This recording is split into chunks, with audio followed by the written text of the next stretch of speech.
So I thought this chap, because I think people are afraid of him, of which I'm not one of those people. Are you Shangaan? No, I'm not. Are you Tsonga? I am not. And Genapi? You know, who will take this name and register it as a political party? Indeed, you are stealing what belongs to the ANC. I'm happy. I heard that the ANC is willing to take the new MK party, to court, so that they can reclaim the name back, of which I fully agree with them, because Ramaphosa must step aside. You know, on my personal capacity, you know, it's very difficult, Mr. Mashiane. Not that you know, the problem is what?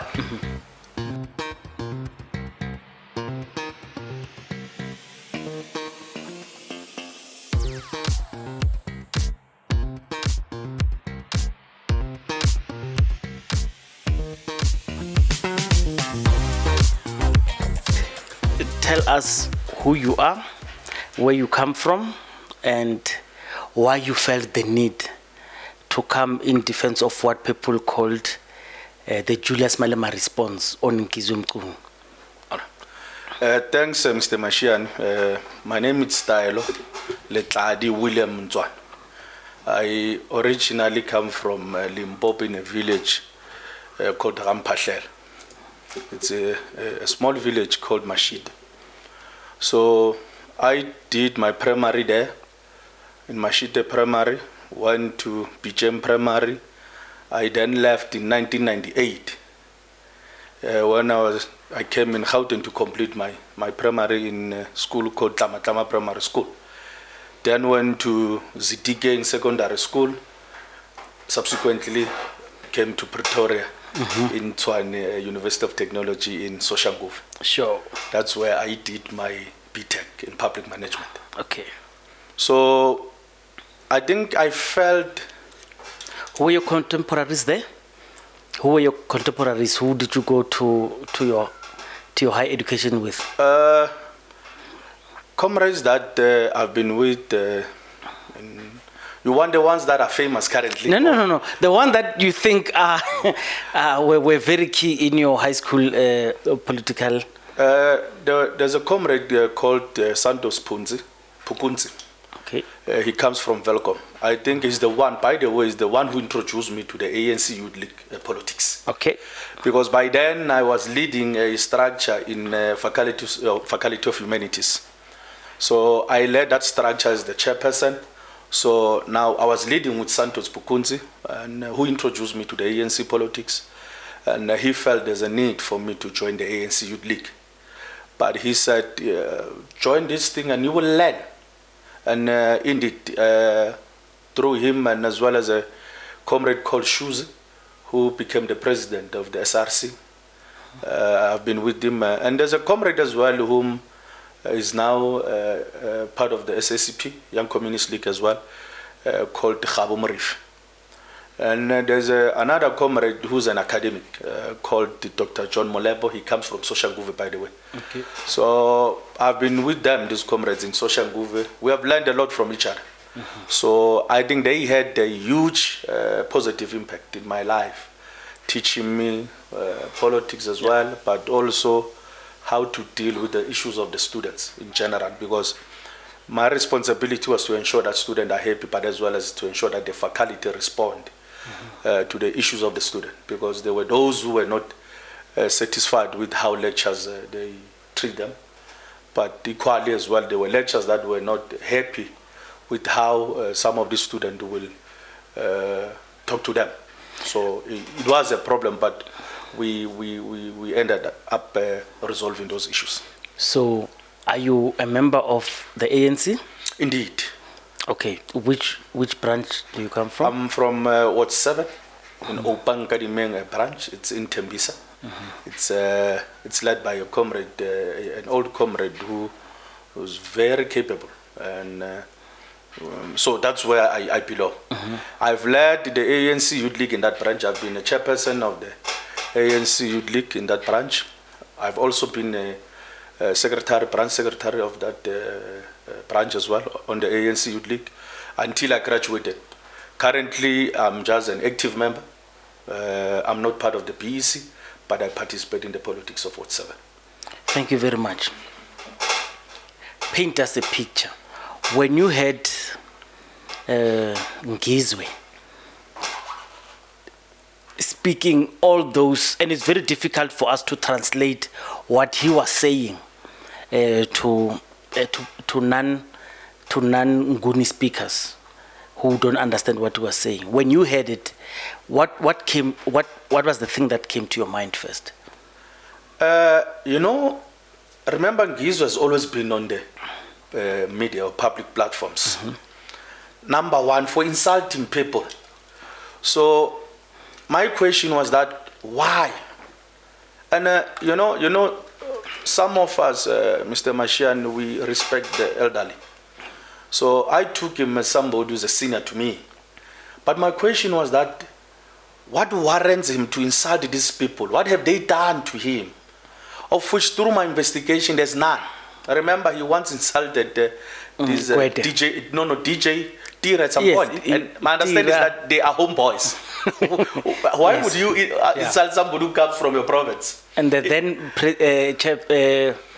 premier of KwaZulu-Natal. The short one. Why do I forget? Sihle Zigalala. Yes. He then again insulted Gwede Mandash. Yes. Of which they never feel the need to respond to him. And he included Mandela in it. Yes. And this is a serious insult. Yeah.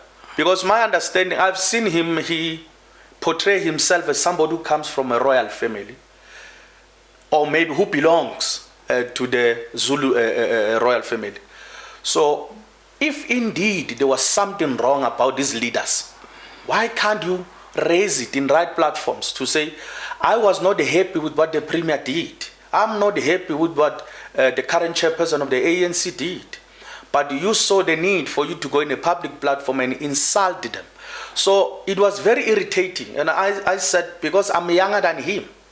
I continue. I just want to fix your mic. Yeah. So because I'm younger than him, yes. Let me respond to him.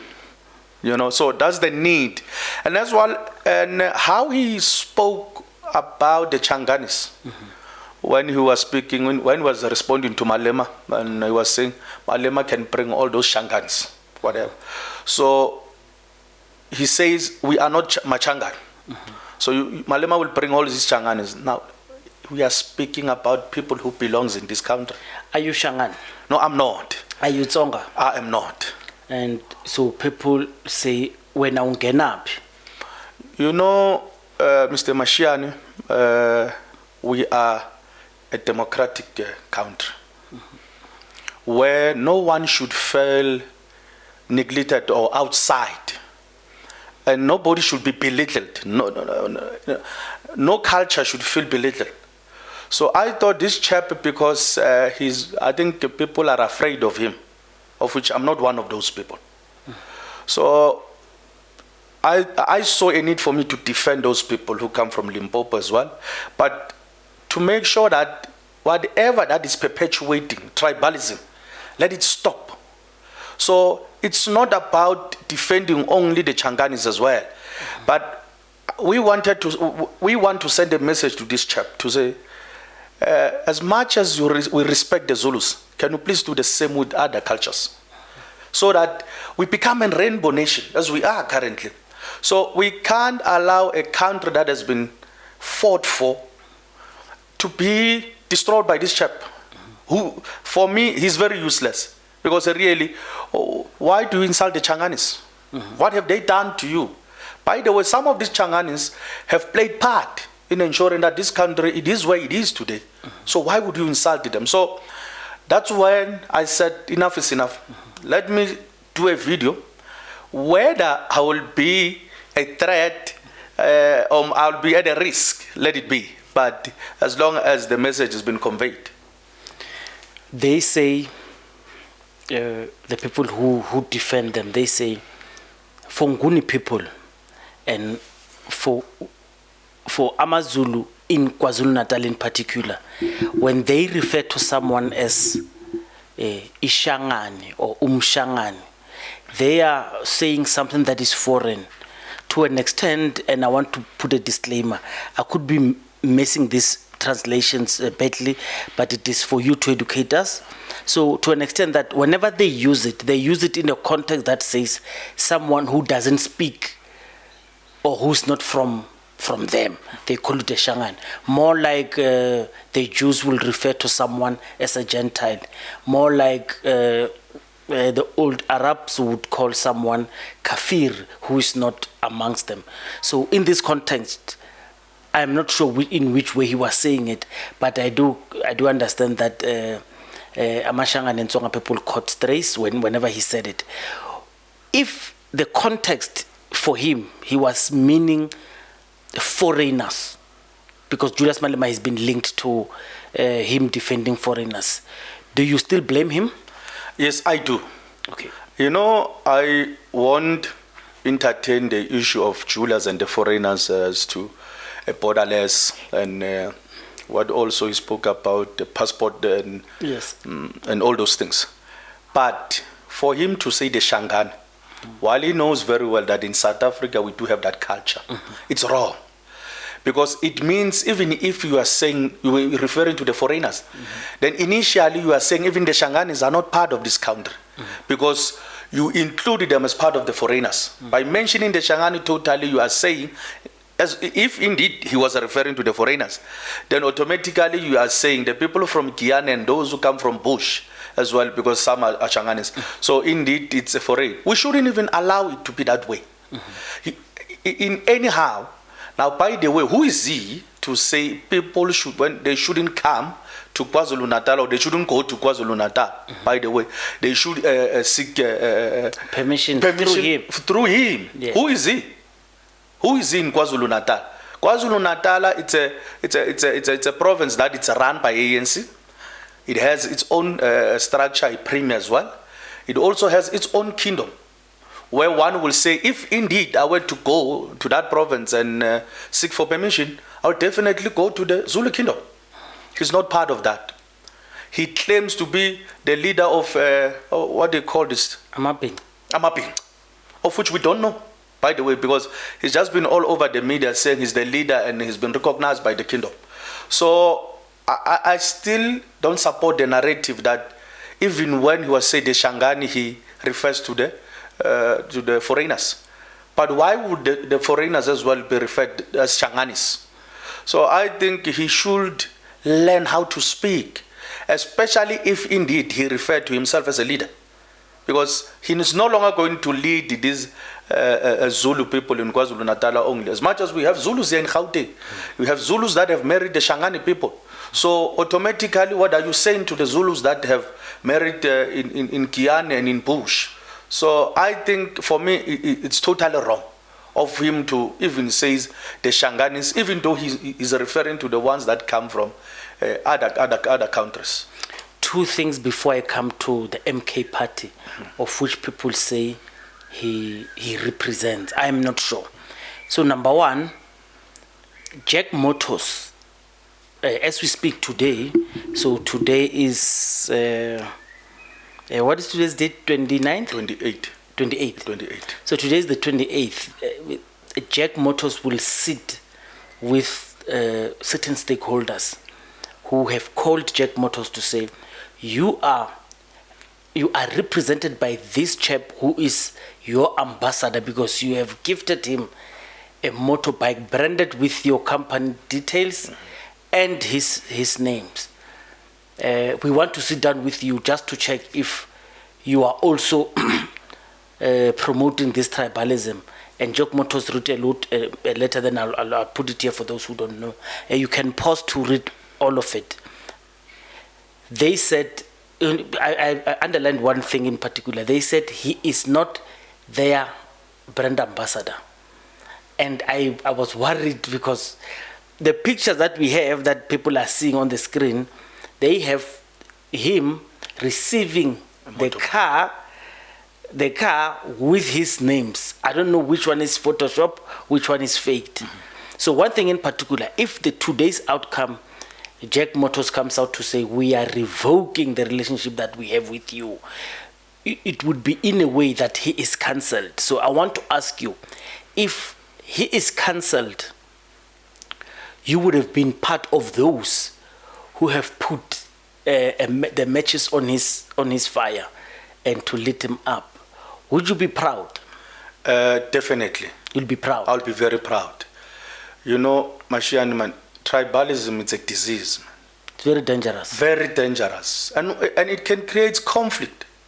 It has. Indeed. Many people are killing each other now because they just hate you for being Mopedi. Yes. Of which is wrong. We shouldn't be doing that, especially black to black. But I would be very happy if indeed JAC Motors reverse whatever the agreement they had with him because of his utterances. And I don't agree with anything that has to do with tribalism. You know, let me just give you a short story about President Zuma. Okay. You know, President Zuma is from KwaZulu-Natal, but he was one man who believed in a rainbow nation, who will never ever hear him speaking ill about other cultures. He will even try to speak Sesotho, you know, it is parliament. He calls it, yeah. And he will speak it very jovial, being jovial and smiley. Yes. Because he's a national leader. He never put himself as a tribal leader. Even though indeed, I do believe the Zulus, they do support one another. But there's no way where it says you should hate other cultures. But I will support any companies or any person who has invested in this chap to move away from this chap because he will destroy their businesses. Why will you be a tribal, you know? Because really, you are bringing an unnecessary war, which at some point we will kill each other. And as it has already started, where people, they were killing each other. They were killing Shangaan, as you still remember, in an area in Deep Slough, where some of people, when they were speaking Shangaan, they said they come from Zimbabwe. Yeah. Of which people, yes. Many people died. So I would want that judgment to favor the South Africans. Okay. What I'm going to do now is, there are a lot of questions that comes from TikTok, YouTube, and also Twitter regarding your post. But you know what I want to do? Do you want to read it or must I read it for you? You can it comes from a comrade. She did not give me permission to say her name, right. but of course, you know this comrade. Let me do this. Do you want to read it? Do you want to read it yourself, or I think it's proper if I read it yourself? Just read it for me. She says, because I asked her to send you a question. She says, Malema has many times insulted Zulu people, especially when he was fighting with Zuma. Why now, after formation of MK, it starts to be something that everyone paid attention to? It seems like Ngizwe's comments poked a hole, not only from Limpopo people, but also politically. So that's a question to you. So this is more like a statement. But what do you say with people who say this? You know, Mr. Mashiane, Malema never insulted people. Malema was against how the then king, yes, the late, may his soul rest in peace, yes, how he was doing things. And as well, he was giving an advice to say, Ngonyama Trust, Ngonyama Trust should also share their land, yes, with other Zulus people or with other people who wants the land. So remember, when Malema speaks, Malema is very robust and very frank. He will tell you the truth that you don't want to know. But as well, because when he speaks, he is always loud. So people confuses the truth to be insults. Yes. Malema never insulted anyone. Malema will tell you the truth. I don't defend him, by the way. But if you were to go back, what he said, now he will tell you that, but why the Zulu nation has been treated differently from the other traditional houses. So they felt that it's an insult. They felt it's an insult. Because you know why? I'm sorry. I wanted to give this perspective. Because nobody has ever confronted the Zulu king, the then Zulu king. So obviously when you confront somebody who's been respected very highly, then you are then portrayed as somebody who's disrespectful. Now, number one, they took him because remember the Zulu nation, when they see other cultures, they don't see them being important to their culture. So because he was a young chap who come from Limpopo, they said, who is he to come and tell us as the Zulu nation how to run our traditional house? So it's very disrespectful, and that's not how you address the king. So that's how they have viewed him, to be somebody who's very insultive, of which he was not. I still believe that. But Julius does insult people. Julius does poke fun at people, especially the way they look, the way they speak. He does that many times. I think where I come to his defense is a whole scale, like blanket tribalism. I do not remember of an instance where he came out of that. But in terms of insulting people, Julius, that's his trademark. So all his sound bites are about that. He would insult just about everyone. He would talk about the facial appearances of the MC of Limpopo. No, I think it was Monama yes, at some point. Let's talk about the recent one. SACP. Oh yes, yes. I mean, he would speak about that. Bonkosi, man. Who's Bonkosi? Blade. Correct, yeah. Correct. So it's just a few of the people that he pokes fun of. In terms of tribal wholesale tribal, I've not seen that. But here's the thing. So they say, this is you. Mm-hmm, yes. So they say, that's a valid point, but disappointed by your insult. Too wrong doesn't make it right. At the end of your response, you did what Ngizwe did. You insulted, this is the accusation, you insulted Ngizwe with his family members. The same way Ngizwe insulted Malema with his family members. What's your response to that? I don't want to justify what I did to Mr. Mashal. Sure. Number one, maybe let me use this platform as well to apologize to my supporters and as well as people that knows me. Yes.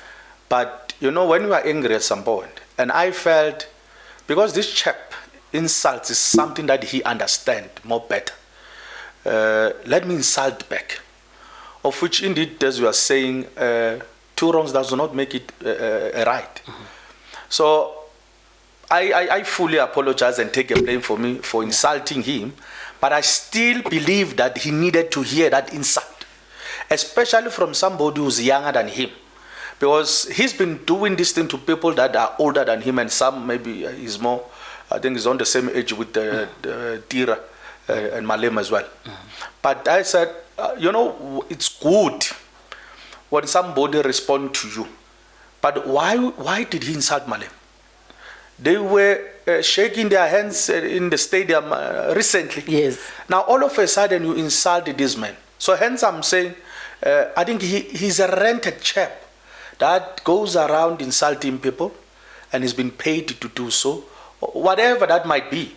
But generally, maybe Mr. Machel, can you tell me, where is Ngizwe working? Which business does he run? I don't know. I need wisdom. But regarding the insult, I fully take a blame, and I don't want to lie. I take a blame. Even when I was saying these words, I was reluctant, by the way, to delete the video, but I said, let me say it. And I want this chap to hear how Tsonga, as the people that he referred to, Shangaan, how they insult. So hence I use the Shangaan insults way, yes. Of which I don't want to justify why I said it, but anyhow, a key thing to note from your apologies, the fact that you apologize to those that you feel you are in line with, political party people who you lead and stuff, but you have deliberately not extended this apology directly to the person who has the receiving end, who is Ngizwe. Anything you want to say to him? The only thing I can say to Ngizwe is that he should grow up. Okay. Whenever you have differences with people, you confront them, man to man, or woman to woman, whatever. You raise your frustration and your issues.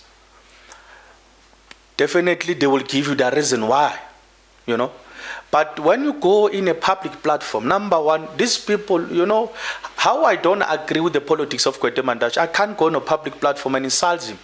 Number one, as African, especially him, who claims to understand and know the values and, being an African, you don't insult an elderly person, especially this person has children. And chances are some of the children of Gwede Mandaje, they are same age with him. So whatever the difference you have with a comrade or a person, you confront the person, you talk to him or her directly and raise your frustration, then definitely they will tell you why they took a certain posture. So for me, I did not want to talk to him because I said to myself, sometimes it's good when you fight. There's a saying that at some point for you to deal with an idiot, you need to be an idiot yourself, so that we be on the same stage. So hence I decided to say, Ngizwe, what you are doing, my brother, it's very wrong. Let me insult you back. And definitely, wherever he is, he feels the pain. And the pain becomes more when you are being insulted by somebody who's younger. So the only thing I can say to him is to say he should grow up. Okay. Man up. We have realized, chiefly after the riots that were partly blamed on him, and he was then acquitted, and after this diatribe, when a lot of people, even on this one, they were a bit discreet, but you could see there are a lot of people who agree with him wholeheartedly. Because he's been beaten, people don't want to stand out on the top of pedestal to support him, but he does have support. A lot of support coming from KwaZulu-Natal. Like we said, he's the president of Amabing. I could be saying it wrong, and apologies. Do you want to apologize to them? Because I see you are reluctant to apologize to him. Do you want to apologize to his fans? This apology goes to any person, especially insults, my brothers, as we are African. And when you insult somebody by their parents, it's totally unacceptable. Correct. I fully apologize to anybody who has a parent who does not even have a parent, because they will understand insulting a parent, it's very painful. Yes. Hence I said to Mr. Mashan, I don't want to justify why I insulted the chair. But I don't think I made a stage to apologize to him in this current moment. Yeah. Until he apologizes to Malema, but also to apologizes to all those words that he said somewhat about Mandela. I'm not disputing what he said. I'm saying use the proper platform and channels for you to raise some of these issues. Now, when they are in Bezos, where ministers and other departments call each other to come and have a discussion about certain policies, these people, such as Ngizwe, they don't come. But tomorrow they are the first one to fight the same policy that they were called to come and give their views. So that's why I'm saying, for me, I will only say to him, my brother, you are a father, you are a husband, you are a leader in your own space. And those people, I don't think they are happy when they see you insulting people by their mothers. The least you can do, if you differ with them, go to them. Malema is always open. You can go to that building. Is it in Brandfontein? It's in downtown Jozi. Downtown yeah. Jozi. Yeah. Go Gandhi Square. Go there. Unfortunately named Gandhi Square. Exactly. And the lucky part now about the EFF, they have a podcast. Let him go there and have a discussion with Malema through the podcast and raise issues that he differ with them. Imagine if my child will see a video where her grandmother has been insulted. Yeah. It's a disgrace. Yeah. But I will want to apologize to the people that believe in me and the people that I still serve with them, because I'm still within. Thank you. Yes. Thank you for doing that. Number two, he has apologized in a written statement, and I've seen people on more than one occasion. They said, well, if you want to pull me out of my corner, you drag me in front of the podium where the hall is sitting. At the public gallery, you whip me with a chisampama. And then whenever you need to apologize, you drag me back to that little corner, you apologize there. It's not a genuine apology. They are saying the statement that you see here, written here, we wrote it in isiZulu, apologizing to Malema and the people he had. And he says he's not a tribalist. People are saying, we don't feel it. We want you to say it in the same video. Exactly. Use the same mannerisms, the same oomph, the same energy that you would have said it. Maybe that would be genuine. Do you share the same sentiment? I do, fully. The same video where you dress very nicely and you were prepared to go live and speak whatever that you wanted to do the same. Go around, arrange yourself, give your daughter a phone, let them take you a video, then say exactly how you apologize about what you have uttered. Thank you very much. Number two, like I said, I'm speaking under correction. I'm told he represents the MK party. Thank you very much. You coming from the African National Congress, what is MK party and what is Umkhonto weSizwe military veterans? What are there any correlations? You know, the MK we know within the ANC that we know is the one that it was meant to fight for democracy. The ones that President Zuma were part of that, including Chris Hani indeed, and which Chris Hani at some point was not happy about the Umkhonto weSizwe being disbanded. So that's the MK we were taught about within the ANC structure. So now this one that has been formed now as a party, a political party that is going to contest the ANC, by the way, I wish it's not another IFP that is there to represent a certain culture or a tribe. Because indeed, in terms of their right, they do have a right to open a political party and to participate in political activities. As a member of the ANC, I want you to stick to this before you talk about the others. It was Umkhonto weSizwe in exile. It came back, it became the Umkhonto weSizwe that we know. It was disbanded under the leadership of Comrade Hani, and then post-apartheid, then there were military veterans who organized themselves as such. And then we were told it's a dormant organization that only comes when they are wearing their political regalia, their military fatigue and stuff, and we would see them whenever we've got ceremonial African National Congress events. And then out of a sudden, they are now green, they are now representing a certain people within the ANC, and people have now made an exodus going there. The reason I'm drawing this thing is for those who do not know what is MK, and those who know maybe correct me, or maybe put a picture that says, who are these people? And to you, who's ANC, what do you feel about this? Did they steal your identity? Why can't they form a new party out of the ground without anything? What is your feel about that? My view is one. The MK belongs to the ANC. Okay. It's an organization, or it's a structure that was formed precisely to deal with the apartheid regime. Now, anybody who will take this name and register it as a political party, indeed you are stealing what belongs to the ANC. I'm happy I heard that the ANC is willing to take the MK, the new MK party, to court so that they can reclaim their name back, of which I fully agree with them, because anybody, if you can go to Lusaka now and ask them about MK, they will tell you about Chris Hani, they will tell you about Mandela and all those who participated in the fighting of the regime, the then regime. So, indeed, when you take now, you regroup yourself under the MK, I think the ANC, they should take a decisive decision, of which is to expel all those people, number one. That's the first thing. Because already once they form a political party, it means that political party is going to contest the ANC. Now, anything that contests the ANC, it's an enemy to what the ANC want to achieve.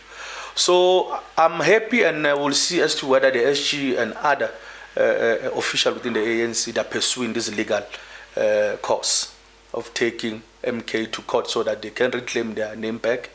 But, you know, you are correct. You know, people have their different political views. And they think maybe for those political views or discourse, for them to be achieved, so we need to take a different direction. So, what do I say? It's pity that we lose these comrades. I'm telling you. But, you know, Mashiane, people have their own rights, man, to do whatever they think it will benefit them and their families. And it's pity to the ANC, because once we lose those people, we are losing the voters. But I hope, and I want to believe that it's not another IFP that will represent a certain culture. When Zuma was at the helm of the African National Congress, I remember vividly, he said this about COPE, and he also said it about the EFF. He said, if people form a political party out of anger, it is not going to work. I don't know about COPE. I don't know about the IFP. Correct. Can you tell me about MK? Do you think it's formed out of anger? It is. You know, What is the anger from? the anger is that President Zuma has been pursued by the state, that it's an ANC government.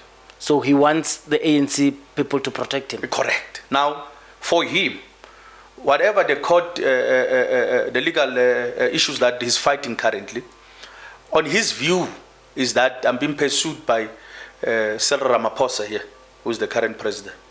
So the only way for me to fight back, it's when I start my own political party. That's why I said, anybody who starts a new political party that contests the ANC, the one thing they have in mind is that they do not believe in certain direction that the ANC is taking. Mm-hmm. So he does not believe is correctly prosecuted. Mm-hmm. So he thinks there are certain concocted matters of which he thinks the ANC government is fighting him. So I think for him, when he started this political party, was out of anger as well as to fight back. Because this is not President Zuma we know. President Zuma will never fight the ANC. But obviously, when you are pushed at the corner, you are left with nothing but to fight back. Okay.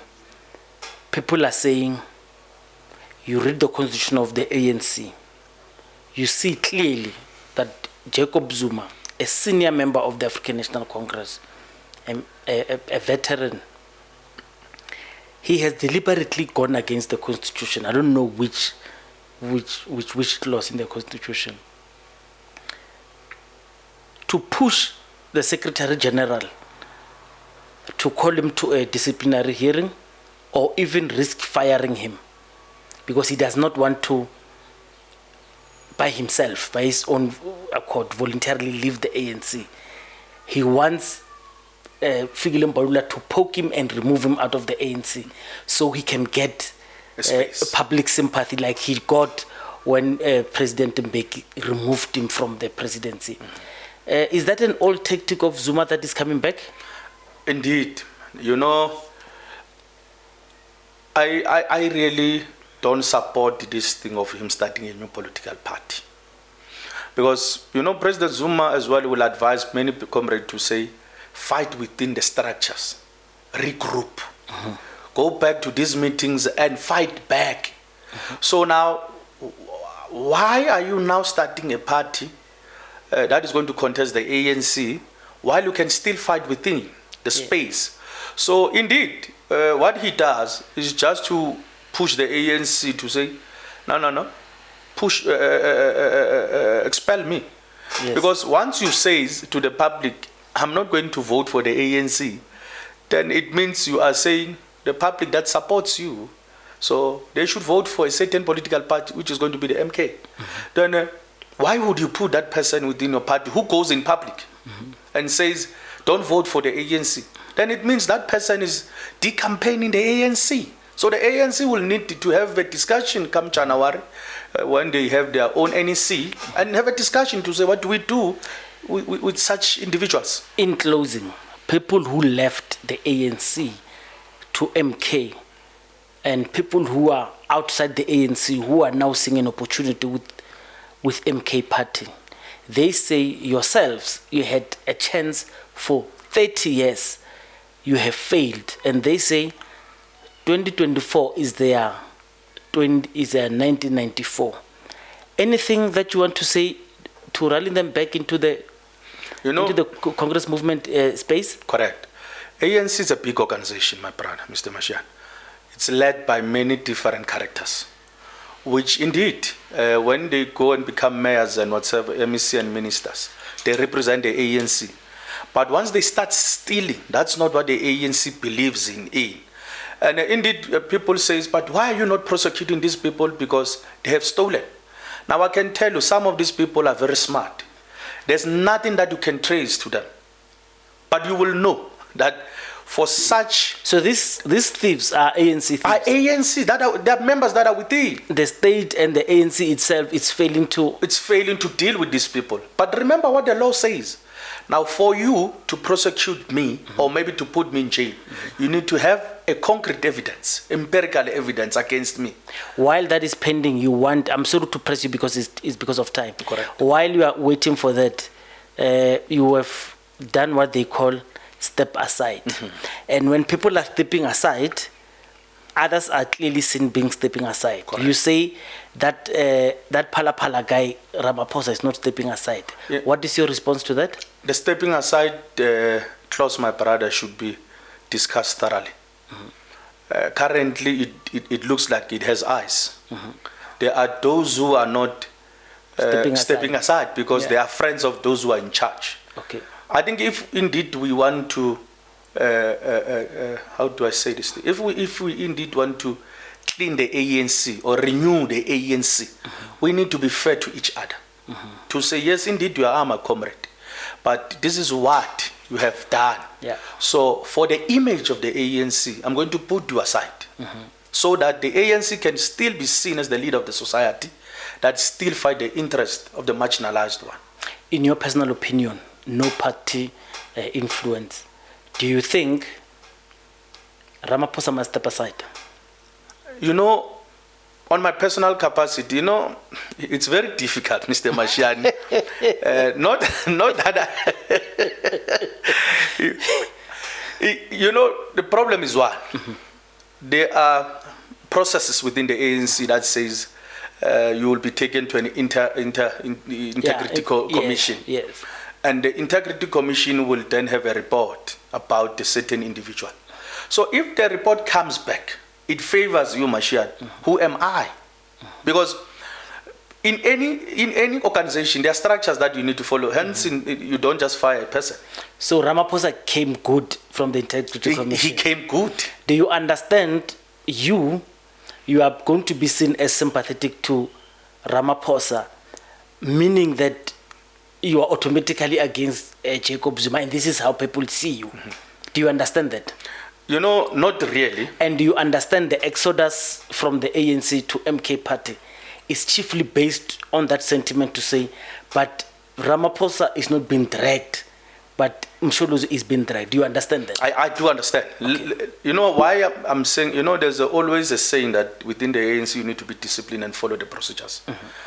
You remember under President Zuma, there were recommendations that said this is not a fire pool.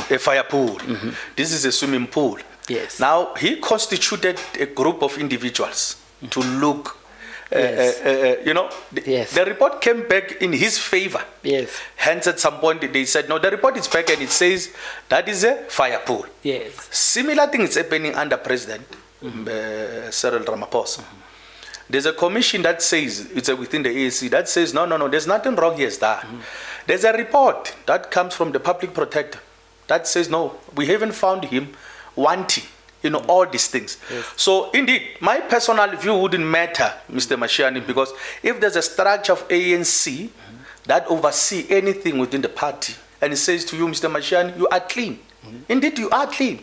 On a lighter note, if Zuma's house catches fire and there's water next to his pool, do you not think that water will help to quench the fire? Definitely. It will. It will. So it does qualify as a fire pool. It does. But but at some point, you know what they do? They will say, let's look what is a fire pool. Is it a fire pool? Yes. Was it built in a way that it didn't suit a fire pool? So yeah, that's some of the things, but that's the bad part. No, thanks for coming, my brother. Let's talk next year. After the elections. Definitely. Do you commit to come back? I'll definitely come back. No, let's do that. Thank you very much, guys. Those who have stepped cons on, please just educate us on that line. And those who like us, and even those who don't like us, just click that button that says subscribe. It's free of charge, just so we can teach each other as we go on, as we continue to learn. Thanks.